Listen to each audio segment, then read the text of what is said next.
Tapi saya tahu kok, sapu orang di belakang kamu, rambutnya sudah nggak tumbuh lagi di kepalanya.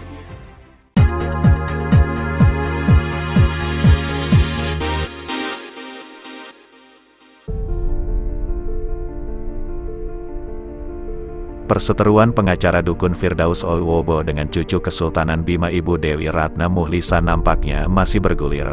Walau sempat sebelumnya Firdaus sudah meminta maaf kepada Ibu Ratna dan seluruh masyarakat Bima Dompu atas kegaduhan yang ia ciptakan, nampaknya Firdaus masih terus saja mengeluarkan pernyataan-pernyataan ngawur tentang sejarah Kesultanan Bima.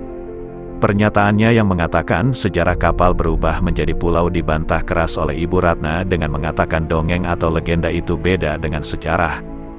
Jangan mencampurkan sejarah dengan dongeng, karena sejarah itu berbasis data, sedangkan dongeng basisnya empama itu dongeng terang Ibu Ratna. Jangan mencampur adukan sejarah dengan dongeng, karena beda. Sejarah itu berbasis data, dongeng itu basisnya empama itu dongeng. Sejak kapan kapal berubah menjadi pulau, itu legenda, bukan sejarah, itu yang kamu harus bedakan. Enggak bisa sejarah itu kamu bandingkan dengan dongeng dan legenda, terang Ibu Ratna lebih lanjut. Sejak kapan kapal itu berubah menjadi pulau? Coba pikir pakai ini.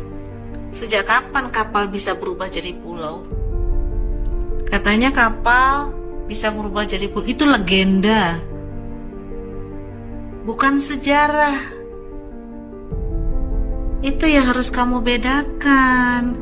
Nggak bisa sejarah itu kamu bandingkan dengan dongeng dan legenda. Pulau ular katanya dari kapal kemudian menjadi pulau. Aduh. Nah itu suatu keanehan. Selanjutnya Ibu Ratna kasih paham Firdaus soal pernyataannya yang salah tentang keberadaan masa Datuk Ritiro dan Datuk Ribandang yang ia katakan abad ke-13, padahal masa Datuk Ritiro dan Datuk Ribandang itu pada masa Sultan Alauddin. Nah kemudian Datuk Ritiro dan Datuk Ribandang itu pada masa Sultan Alauddin di Makassar. Kamu bilang abad ke-13. Coba yang benar dong. Jangan mengacaukan sejarah, jangan mengkaburkan sejarah. Coba sana buka catatan Lontara. Kalau kamu masih nggak percaya, buka Lontara. Sultan Alauddin Makassar, Alauddin Goa itu hidupnya tahun berapa? Sultan Alauddin itu sejaman sama Lakai Abdul Qahir, bukan di abad ke-13. Nggak ada kerajaan sahaja apa-apa itu yang ada di mana kamu bilang di Wawo. Nggak ada. Nggak ada disebut-sebut itu. Jadi jangan mengkaburkan sejarah. Kamu tuh udah. Kemudian, Ibu Ratna mulai mengungkap siapa orang yang berada di belakang Firdaus, yang telah mengajarkan sejarah yang aneh, yang mengajarkan sejarah sesat kepada Firdaus. Saya mau tahu siapa sih di belakang kamu itu yang mengajarkan sejarah yang aneh, yang mengajarkan sejarah sesat. Jangan merusak sejarah. Ibu Ratna akhirnya mengatakan bahwa ia tahu siapa yang berada di belakang Firdaus. Di sini Ibu Ratna tidak menyebutkan nama, hanya mengatakan ciri-ciri orang tersebut dengan mengatakan kalau rambutnya sudah tidak tumbuh lagi di kepalanya. Kan orang-orang seperti itu yang suka mengkaburkan sejarah Bima. Orang seperti itu yang ingin mengkaburkan sejarah Bima dari dulu, ujar Ibu Ratna.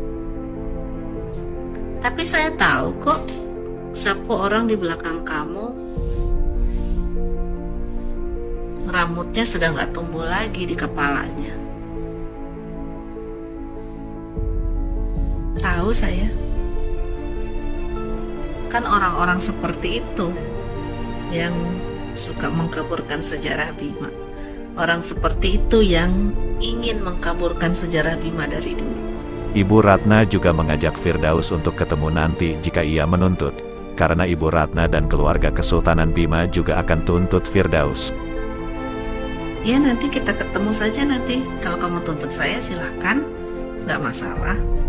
Ini negara hukum, dan kita pun akan menuntut kamu.